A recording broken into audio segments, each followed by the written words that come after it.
Амансыздар ма? Тікелей эфирде Қазақстанның аптасы. Мен Жайна Асламбек. Бүгін мынадай материалдар бар.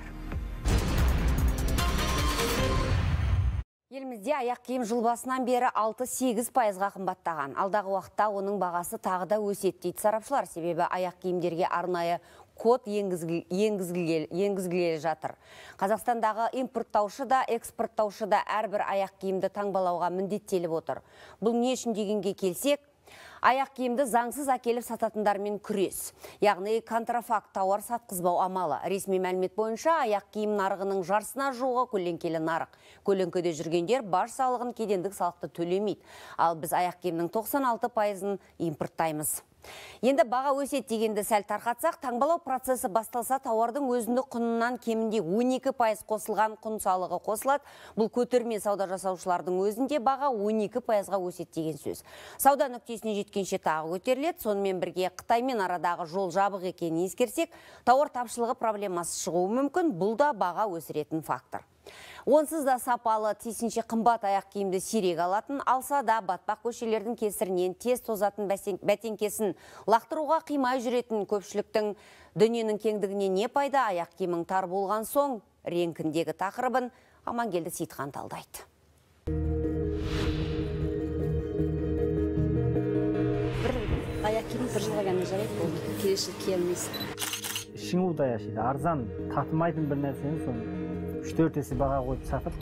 Былтыр, например, бағалар натуральный кожаный где-то 25 мың болады. Енді биыл уже где-то 33-34 мың.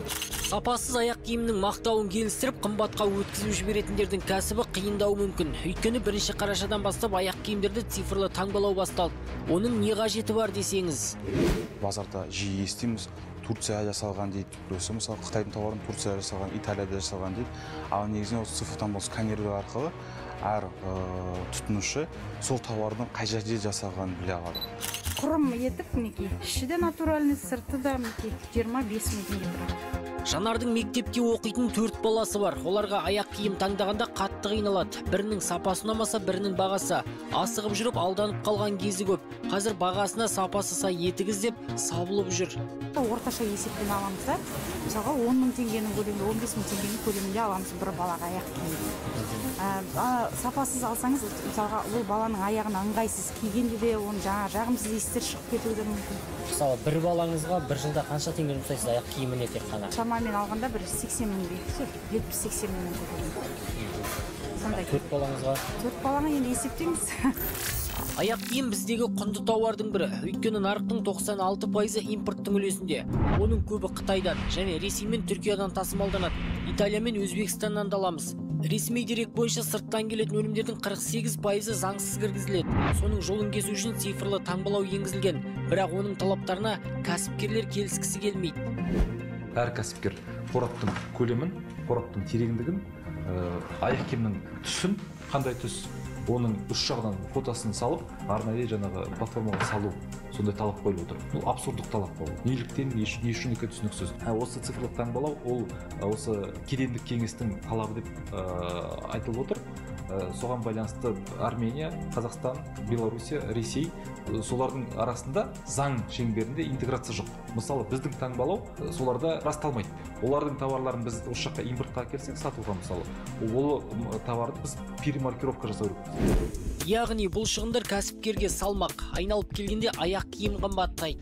Биыл қысқа арналған аяқ киімдерді импорттаушылар шетелден күзде әкелген.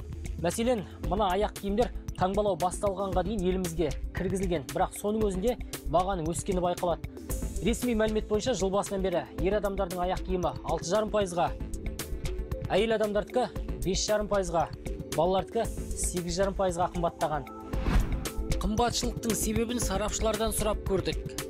Дәл қазір Қытаймен келетін аяқ киімдердің негізгі логистика мәселесі өте күрделі болып тұр, себебі 2 айдан 6 айға дейін созылып кетіп отыр. Жалпы біздің нарық импортқа тікелей тәуелді болғандықтан 96% деген өте көп. әртүрлі факторлар әсер етеді. Оның біріншісі валюта бағамын деп айтсақ та болады. Девальвация болып кеткен жағдайдан мысалға алатын болсақ, біз бұрын $5 алып жүрген аяқ киімімізді сол $5 аламыз, ал теңгенің ол кезде өсіп кететін болса, теңгемен басқа суммаға шығып кетеді. Осы себептермен онсыз да шарықтап жатқан баға цифрлы таңбалаудан кейін қаншалықты көтерілуі мүмкін? Арнайы оператор айтып отыр, мысалы, Қазақтелеком арнайы оператор болып біледі. Таңбалаудың бағасы, әр таңбалаудың бағасы 3 теңгеден аспайды деп, мысалы. Негізінде сондықтан аяқ киімнің бағасы көтерілмейді. Ол дұрыс емес мәлімет. Өйткені жаңағы таңбалау үшін, әр таңбаны жабыстыру үшін арнайы жұмыскер алуысыз. Кеден қоймаларында жаңағы арнайы орындар беріледі. Өрге сіз арнайы ақы төлейсіз. Және де әр таңбалау үшін арнайы аспаптар, құрылғылар алу керек. Ол шығындардың бәрі былай алып келген кезде әр аяқ киімнің бағасы кем дегенде 20-30%-ға көтерілуі мүмкін. Бірақ аяқ киім бағасына жауаптылардың болжамы басқа.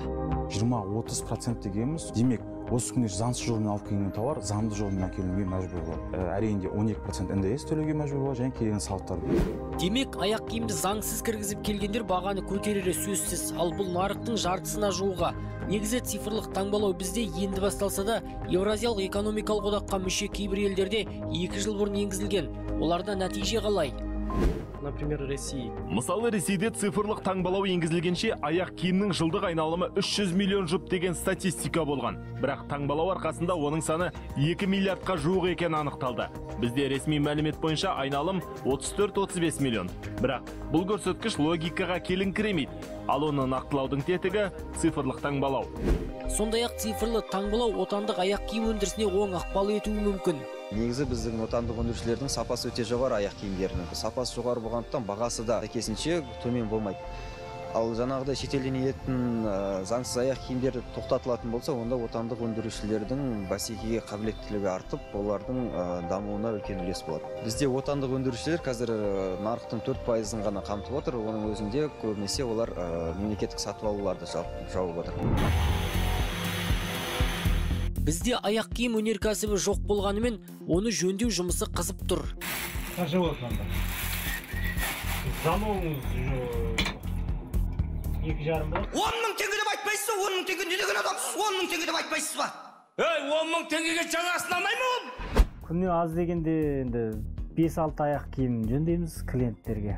Көп болғанда сол 10-нан асады. Кейде үлгірмей қаламыз. Қазіргі кезде аяқ киімдер көбінесе Қытайдікі болып кетті де қаптаған. Базарға барсаңыз да өңкей жаңағы жылтыраған сырты, іші қалтыраған дейді ғой. Тілеуберді етік жөндеумен 6 жылдан бері айналысады. Нәсібін осы кәсіптен тауып отыр. Сондықтан цифрлы таңбалауға қатысты пікір сұрадық. Жақсы бастама екен негізінде. Қазір көп базардағы делдалдар алдап, неше түрлі адамдар келеді. Ішің удай ашиды. Арзан татымайтын бір нәрсені соны 3-4 есе баға қойып сатып, алданып қалып кеп айтып жатады, мына жер битіп қалыпты. Естігеніңіздей Тілеуберді кәсібін тоқтамас екен деп емес, азаматтар сапалы аяқ киім кисе деп айтты. Ал кәсіпкерлерге таңбаламай әкелген өнімдерін келер жылдың сәуіріне дейін ғана сатуға жарты жыл уақыт берілді. Бірақ олар бұл мерзімді 1 жылға созуды сұрап отыр. Амангелді Сейтхан, Апта.